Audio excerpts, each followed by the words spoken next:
to your neighbor, please stop.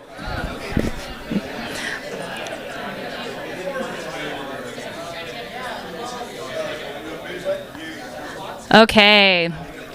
Can we hear some share outs? I'd love to hear something someone learned the hard way. Yeah, in the back, learned it the hard way.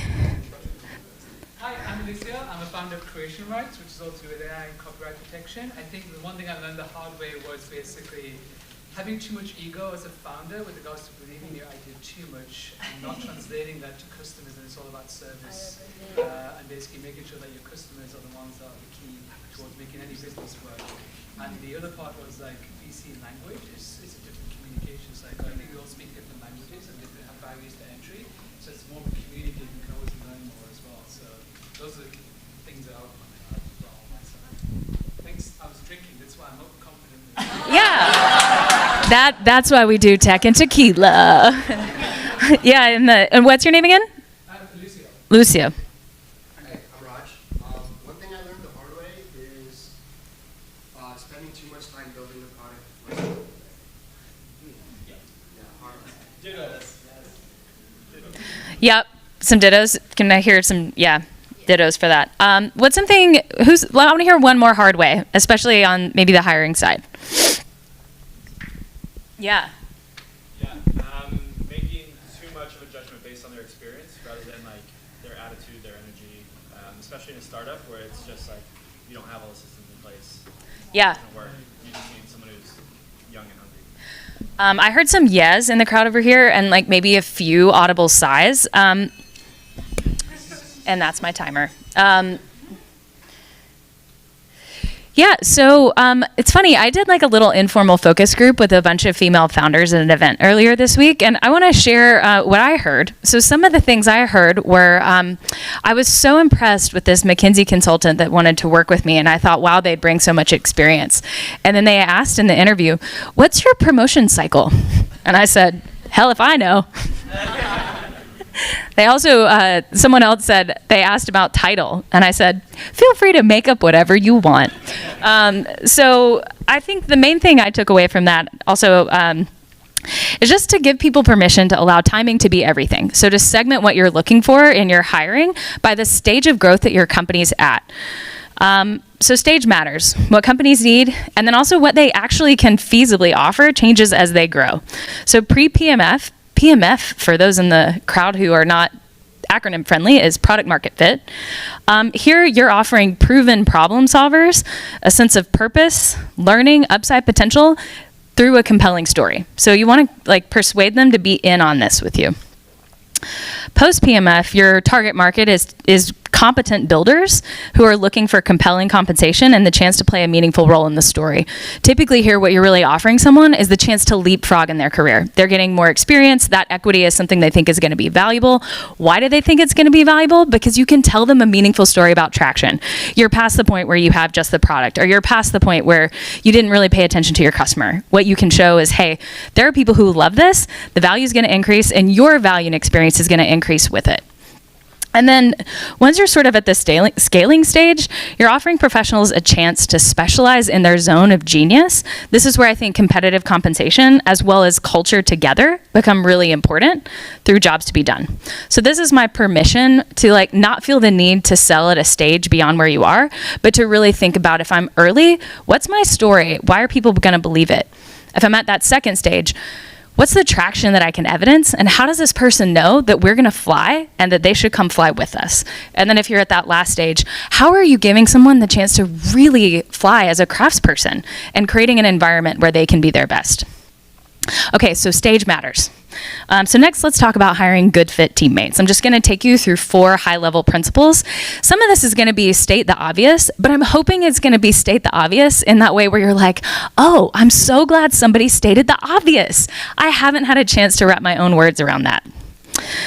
So first, when it comes to scoping, I want to invite you to talk about needs rather than jobs. Let's move beyond the world of jobs. Why do I suggest that?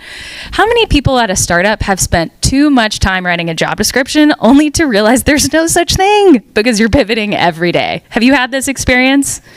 I need hands. Help me out. Hands. It's a pretty Okay, well, that was an uneven timing, but I think I saw like 60% of the audience there. So what I want to invite you to consider is, if you're very early, what you want to sell is the problem. What is the problem that you want someone to solve? Advertise that. If you're at that next stage, what is the goal that you want them to be responsible for to achieve autonomously without babysitting? And then if you're at that last stage, what's their responsibility? What's their opportunity for excellence? Because that's at that last stage really what people crave. Okay, that's that one. Now we're going to talk about asking the right people for the right thing. This is a JD I wrote for Invisible years ago. And one thing I want to name that's a trend in the hiring world is people are just, with generative AI, getting absolutely flooded with job descriptions from people who may or may not have the hunger for what they're looking for, or may or may not have the experience they need. One of the ways that you can signal to the market what you're looking for is by literally telling them what you're not looking for. So like, these are deal breakers, right, that were in there. This was really effective. We had an applicant, I didn't have to do a lot of sourcing, and he was like, I saw this and I knew it was me. You know what was cool is when I talked to him, I knew it was him too, and he worked for us for a while, and we're still great friends today. So asking the right people for the right thing. That's an example of what it looks like to ask for the right thing. Speaking of asking the right people for the right thing, this is now a commercial. This is an intermission. This is a Palm PSA. Help me with my day job, guys. You're an entrepreneurial audience, and I need to know co-founders obsessed with modular housing or American e-commerce. Please email me right now if you know that person. I'm not going to play the Jeopardy theme, even if you want me to. Okay. Next, don't forget to ask the candidate what they want. So one thing I considered was making a map, not just of the business life cycle, but of a person's career life cycle. I don't know about you, but I've had a lot of different careers. So what I want to emphasize here is it's really easy to think you know what value someone is looking to get from you, but you might not. It could behoove you to ask. So a good exemplar for this, or an archetype, is Robert De Niro being Anne Hathaway's intern in the fabulous movie The Intern. If you haven't seen it, highly recommend it. But just a reminder that people go through totally, like, lots of career transitions now, and someone might be more advanced in their career, but really driven to learn. That's what they're looking for. That's someone who might be really great in a startup. And then last, when it comes to learning who's going to be a good fit, two quick tips here. One is show, don't tell. So actually have someone work through something with you. I actually recommend paying them a very little bit, really like an embarrassingly low amount, but enough that it feels like a symbol that you value their time. But then asking them to do an exercise with you, a case study, solving a problem, even just a brainstorm around something that you're actually facing. And then another thing, this was from my female founders moment. Someone mentioned that it's really hard to tell if someone's good if you haven't met them before. Or sorry, if you haven't done that job before. And here, I don't know if anybody remembers Who Wants to Be a Millionaire, but that's the phone a friend moment. That's the, like, have an advisor, literally have a friend who can help you suss out whether someone has the experience and competence you need. Okay. Now we're going to talk about creating the context for performance, and I'm also going to speed it up a little so we have time to hear from you all. If I talk too fast and go faster than you listen to your podcasts, I'll just ask you to show me with your faces. Okay, so this comes from a really unique set of experiences I had when I was working on adult development curriculum, focusing on passion, purpose, and agency. So what I really want to do here is put the human in human resources. These are things that I wish someone had onboarded me to at the beginning of my human experience. Like when I was born, I don't know where the handbook was. But this is a couple of, like, 5 different things that you can do to enable performance. Oh, that was the pause. Okay. So first one, does the company have a big, hairy, audacious goal, which people call a BHAG? Google ran a big project to figure out who was actually the highest set of performers, and the existence of a BHAG had a very high level of prediction on whether people ultimately performed well or didn't. So is there a big goal that people are chasing together? Do they know what it is? Ownership. Does this person have a clear role in the story? Safety. This is actually like psychological safety, and it's a way of relating with people. I think of it like if you were in a video game, would you have more lives if you died? Because, like, startups are risky. This is largely a function of how solid are your relationships. Is it okay to mess up and then learn and get better? Context. We've all had that person that asks you, like, When people don't have enough context, they don't make independent decisions and take ownership of full areas. Usually that's what's actually going to work in a startup. So making sure that they have very rich information and biasing towards transparency is something that can actually get people making good decisions on their own. And then last, can people reliably gauge progress by looking at real business metrics? Do you have dashboards that show actual progress? That's quite important because it takes things away from the political and starts to focus people less on getting your approval as their boss and more on winning the game together, which is actually what makes this work or not. Okay, speaking of which, we're going to talk about incentives in 3 ways to scale simply. This is the last section, and then we're going to take questions from each other and me. So this is 3 ways to simplify scaling. Not a comprehensive playbook for how to get there, but nonetheless some useful things I've seen. The first thing I want to talk about is aligning incentives. Here I'm just going to tell you some stuff that Invisible did that I thought was really, really powerful because this was a big focus for us. In addition to eventually thinking about aligning incentives to performance, we aligned our incentives to each other. So there was a moment where, in addition to equity, we had transparent salary bands, and all of us made 85% of our salary. So we took a collective salary cut across the board, everyone. And then once we improved our profit and our overall revenue and hit the numbers, then we all earned like 100% of our salary. And what that did is it meant that we were playing a game together. So not only were incentives aligned in the sense that I was rewarded for individual performance, incentives were aligned in the sense that it felt like playing a high performance like sport all together.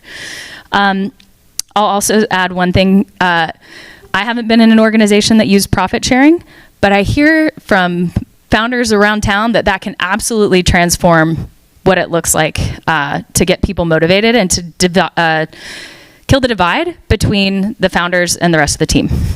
Okay, accelerating trust. Progress moves at the speed of trust. Spend time like doing trust falls. It will make you better. Like go do something fun together in person.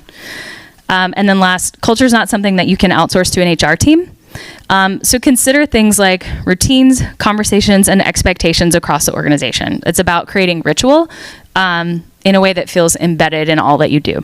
Brene Brown has some awesome resources on that in Daring to Lead around values and making those values real. That's a great resource. Okay, that's it. Thanks, everybody.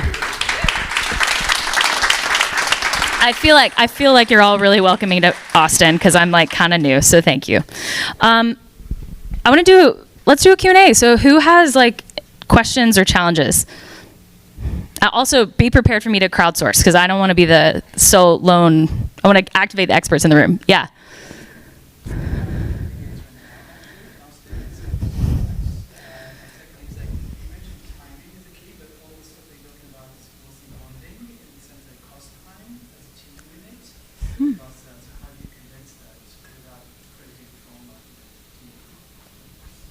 How do you condense time?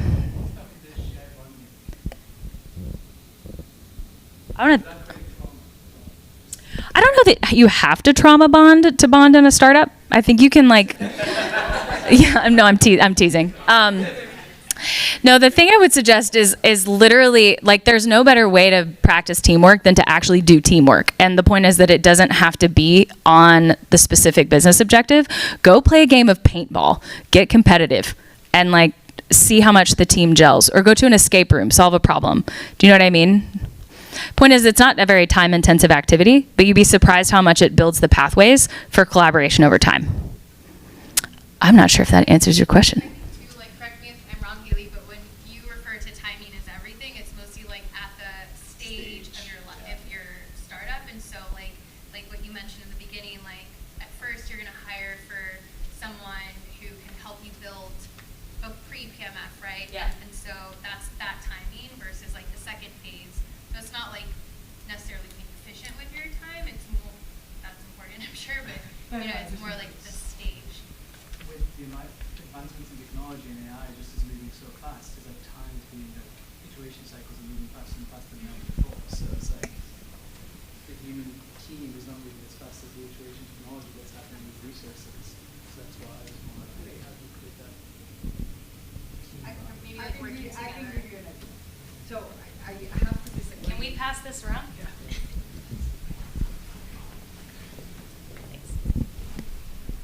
So I'm in sales, so I've large teams, and going bowling to me doesn't include teamwork, because some people are better on bowling than others.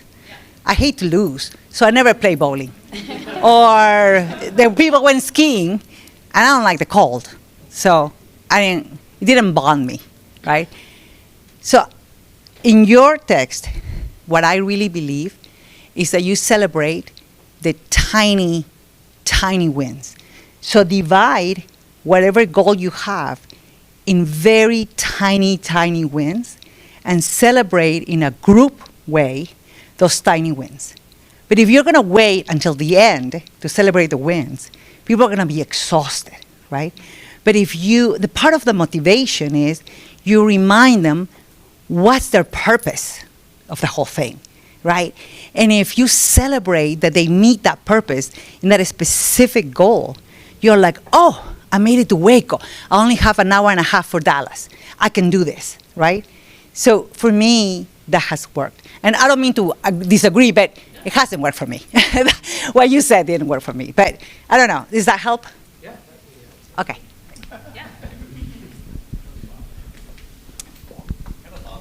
Yeah. I don't think we need this.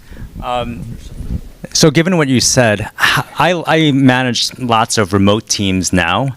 How do we do that in a remote type environment? Like, how do we build like a bond between my staff? Oh, thanks.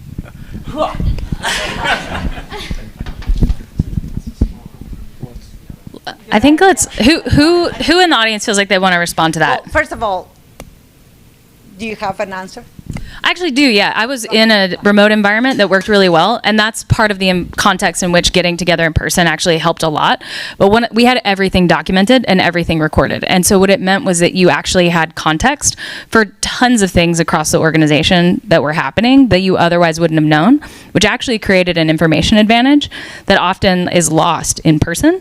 So that's like one advantage of remote teams. But then we did deliberately get together and do like work sprints in person, and that's where we would go kind of do these activities, and that's really when it helped. So spending time together in person to accelerate relationships, and then utilizing the fact that you're remote to create a really information-rich context that lets people problem solve across silos. It's difficult though, right? Because it's not like you're remote in the same city. You're remote around the whole world, right? Flights are cheaper than an office. That is true. It's just like it's also a huge time suck also. But like Yeah. you have a team of like 10 people, pause everything and get everybody together. Yeah, you can also, I want to hear if others have contributions on that. Looks like, yeah. Okay. What's your name? Maria. I'm not a boss. Okay. I'm not a boss, but I can tell you something. So I know a lot of managers do one-to-one, and I had a manager that actually changed it up and did like a group. Like, so we have a team, and instead of doing one-to-ones, we did it all as a team, and we would bounce back ideas of like how we would do our task and the issues that we had. And I think that was very effective to like be like more sociable to each other. Yeah, we have those. I think a lot of us probably have those daily stand-ups or weekly stand-ups or whatever. I probably don't need that. But we're talking about celebrating the wins and doing like team bonding, right? I have one idea though. So you know what we love? We love to play, right? But not bowling. No bowling, nah. Or ski. Or one time they took me to this card thing, and I was like, I can't beat these 5 guys that are playing against me, right? But I think it's gaming, depending on what the culture is, right? So for example, if you're trying to meet to this game, to this goal, okay, let's come up with a game like gamify things. There is nothing like laughter and gamification to make people to get where they want to get. Because for me, moving sales teams is so hard. We are pressured, numbers, and it's just always like so much that with my team, it was like, let's make it a game, right? And so I think that a lot of the time that really gets people, because who doesn't want to play, right? So I don't know, that's an idea. I think that's great advice. Yeah. There are a lot of online game platforms too that you can use to do rewards and like use a bunch of structures to build your own games. So those can be really fun. Also, another idea, just from what we learned today from the presentation about having shared incentives, you can have it as a goal. Okay, if we reach this profit, then we all go to Bali for a week. So instead of like, okay, we're going to be getting 100% of the salary, we're just going to go on a shared trip. That's a great idea. Yeah. Can we all cheer for that idea? I love that. I want to call out one of the things that I think you're nailing there, which is making sure to balance intrinsic and extrinsic rewards. So fun fact, extrinsic rewards are things that are best for clear tasks. Startups are not especially clear. That's something that's more of an intrinsic reward because it's like, it's fun. It's an experience that you just want for its own sake. So that's something that can unlock creative behaviors in a way that extrinsic rewards can't. I'm so glad you brought that up. Thank you. Okay, I want to hear, not even a question, like somebody tell me a challenge you're having that we could kind of workshop with the group. I think we want to cover like 2 or 3 more. Pros and cons of hiring friends. Oh. Ooh, that's a good one. Can I tell you a quick personal story? Please. Okay. When I joined Invisible, I was hired by a friend. And I went to his house before I accepted the position and made us handshake. And I said, I want you to know that if you need to fire me, it's okay. But I expect that if you fire me, you still invite me to your parties. And I didn't accept the position until we shook on it. So anyway, that's just a funny personal anecdote. That's not a suggestion. Does anyone have experiences that have been especially good or especially bad working with friends?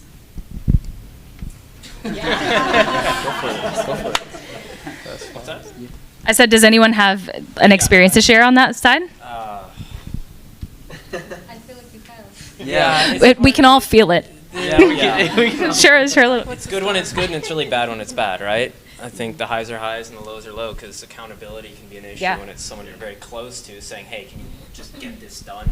Like, well, I got these personal things that I just told you about that are higher on my priority list. So how do you, I don't know. I think I would recommend, do you know what, I can't think of the word, but I would recommend finding a third party that's a neutral party that you both agree that you'll call in to mediate. That's sort of where I would start. But I think that if you can agree that there's someone who can help you through disagreements, sort of a coach or even a friend who is a coach that will give you that pro bono if cost is a concern, that's something that can help you kind of get through those challenges and actually use your friendship to maximize the chances of success. Because the level of trust, like friendship, I actually have seen translate pretty well into co-founder relationships in particular. And into loyalty. Yeah, it just strikes me also, I don't think Who are you? Sorry. Just name. My name's Catherine. Yeah. It strikes me also that the example that you gave is like sort of dual incentives, being really clear about your incentives as friends and really clear about your incentives as colleagues. And so Haley's example being like, hey, our incentives can fall apart as colleagues, but we're not going to let it fall apart as friends. And there's only so much you can do to control that. Yeah. But even setting that, I've been in creative partnerships with friends where we have to say, okay, here's what we're making together, here's how we're going to be friends, and if it gets blurry, that's okay. I mean, it will still be awkward, but kind of being willing to have the relational incentive talk to you, I think maybe can help as well. Ideally before. Beforehand, right? Is there a friendship prenup? I think also, not every friend is a friend that you can have good conflict with. And I would say maybe like practice disagreeing. Like come to the table, find something that you don't have the same perspective on before you're committed to each other, and just get comfortable being uncomfortable together. I know 2 co-founders who were really successful that did that on a weekly basis. So they had a weekly standing uncomfortable conversation where it was just between them, and they each shared what wasn't working for them or what was. And that it's interesting. They ended up breaking up at the end, but their business was successful. And one of them gave me a reference for the other, even though their partnership didn't go forever, which is okay. Everything is ephemeral in that way. Okay, enough of my voice. Who else has a challenge? Thanks. So I think I'd like to kind of frame up like an open input on this question. So what do you guys do to scale a team from 0 to 100 people while maintaining a startup level performance, culture, connection to your team as you grow? Can you say the first part again? You said you wanted to frame it as blank. I didn't hear. Kind of like an open input. Yeah. I guess open question. Yeah. Yeah, to anybody who has BCAMs, good thought processes, ways to kind of think about that or address it on a daily, weekly, yearly basis. Who wants to speak to that? Yeah. Can I borrow your mic? Please. Okay. I think it's important to define what you like about the startup culture. If it's that you're able to pivot quickly as opposed to giants in the space who are maybe a little more stuck to their model, then there's some things that you can work on as far as, say, like in your hiring efforts, choosing people who are able to go between several positions, or potentially move into managerial roles or into specialist roles as needed, and take on new roles as you pivot. I think that's a good place to start, is just like, as you're hiring, what kind of people are you looking for? This isn't really a comprehensive. I'm coming to you for feedback on this next. This isn't a comprehensive answer, but it is like one archetype or role that I found is really critical in that. And I call them the keepers of the flame, the keepers of the context. And those are the people who, like, think of an executive assistant, someone who knows all the players, who knows all the stakeholders, who knows the behaviors, who knows where the key documents are. So someone who can just serve as a contextual reference point and kind of onboarding captain, but in an informal way, because they understand how to navigate the organization. I find that navigation is actually one of the biggest challenges to onboarding. And if you can designate people who understand the informal dynamics, that can be really helpful. Okay. Do you want this? Sure. Yeah, I think a lot of it comes down to, like, what I've seen is, like, big companies want to develop process. It helps control your inputs into whatever piece of it you're working on. But a lot of times you want the startup ability to go around the process, and so it's about being very deliberate about where you introduce process and put things into stone. And sometimes it's process, it feels like a debate between process and content, and you want people working on the content of the issue, or like, is it going through the right channels, and just being very deliberate about where you implement process versus take away the effort from content. Do we have others that want to speak to that? Challenges when maintaining a startup culture in a high scale up speed. Is that fair? I'm going to keep thinking on that one because it's important, and I think it's relevant to a lot of us. I want to hear at least one more person with a challenge, and we'll continue to crowdsource. Okay. Sorry. Is anyone else? I'm gonna go into auctioneer mode. Okay. All right. I just want to go back to that previous thing when someone said, well, the question is, how do you balance between knowing your staff too well and being too friendly, and maintaining some sort of distance so you can manage them in a certain type of style? It's hard to balance effective management and being too friendly, right? So, yeah. Does anybody have any comments on how to go about establishing what that band is? I have one thought. What'd you say? It's trial and error. You just keep working at it, and you get a good balance. But that's, I mean, if you don't want to mess up the dynamics with your team. Like, we're effective now, but you got to establish your boundaries.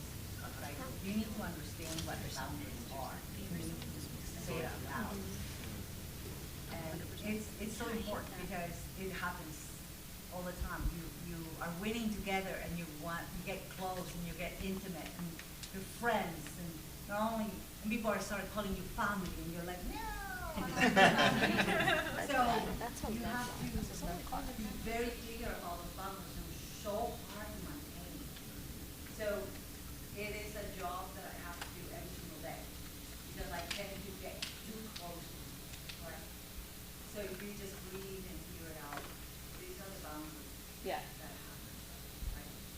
And the other one, in my experience, is create a tiny process and make it repeatable instead of creating a big process.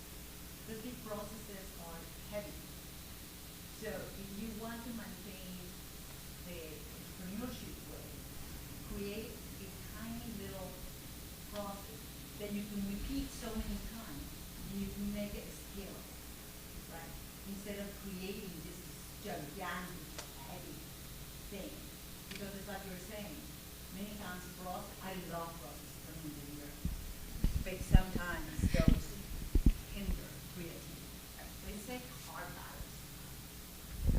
balance.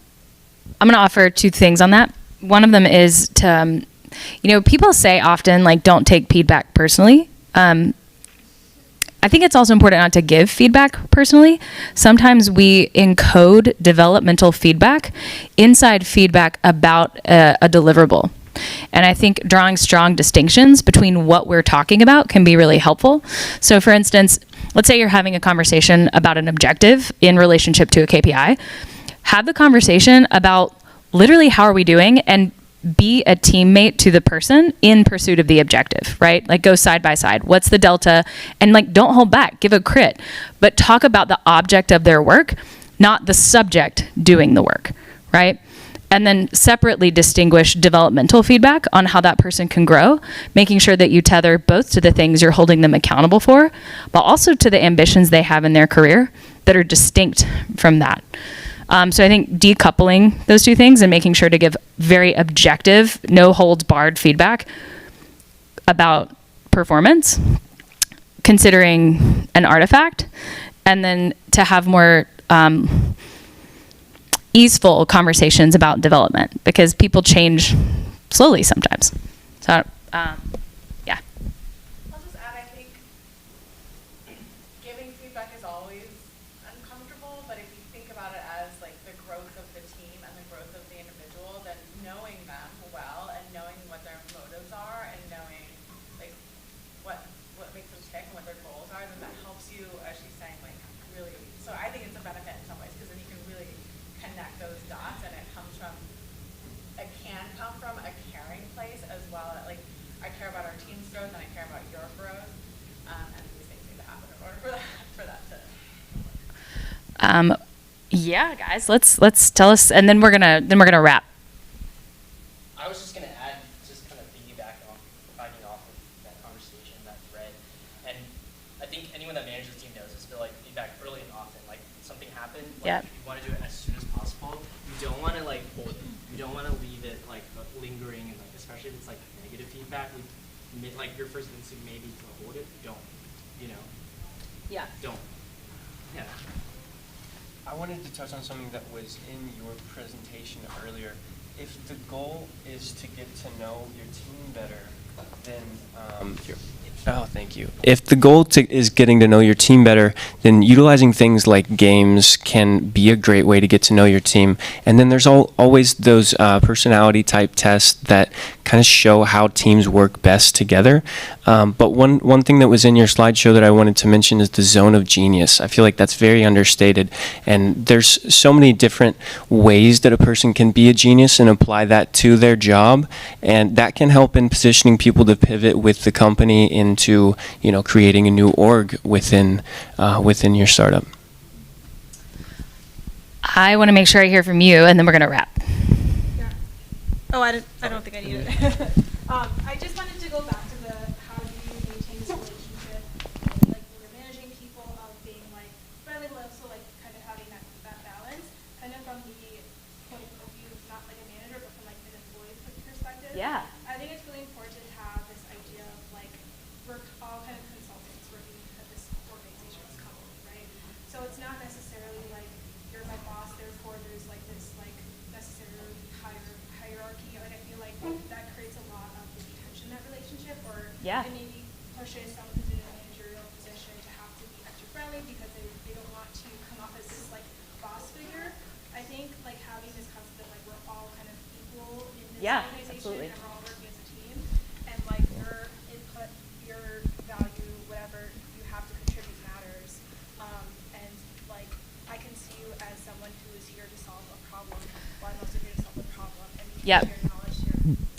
So what you're talking about, if you remember the BHAG moment, the big, hairy, audacious goal, part of the value of having that goal is actually that you're relating to people through the lens of that goal, right? Like, who we are as teammates in service of this goal, in service of our customers. And I think that you're right that has an incredible way of establishing balance in relationship, is committing to the problem that you're solving together.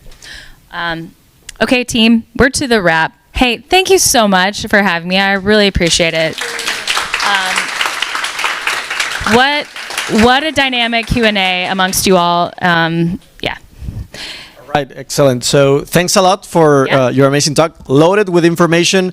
We still have some minutes to continue the networking. We have tacos here, we have tequila over there, and I have parking validation tickets if you park here at Capital Factory, so please come and ask me one. And we're gonna take a picture, please, before everyone, and you can be there in the picture. Where? In the middle?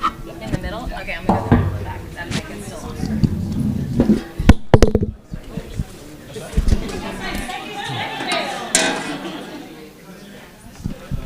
Okay, I'm going to take a picture. Please stand up and just get together. And Haley, our amazing speaker at the front. Yeah, Haley. Yeah. Me pongo.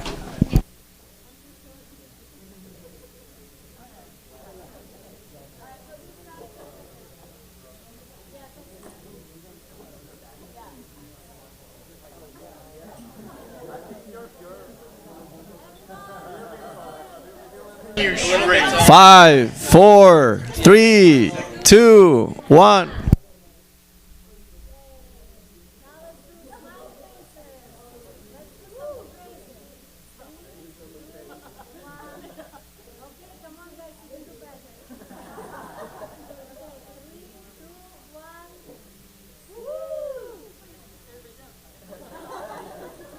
Awesome. Thanks everyone for coming. And next Second Tequila, it's May the 27th. So be sure to follow us on LinkedIn. Thank you everyone.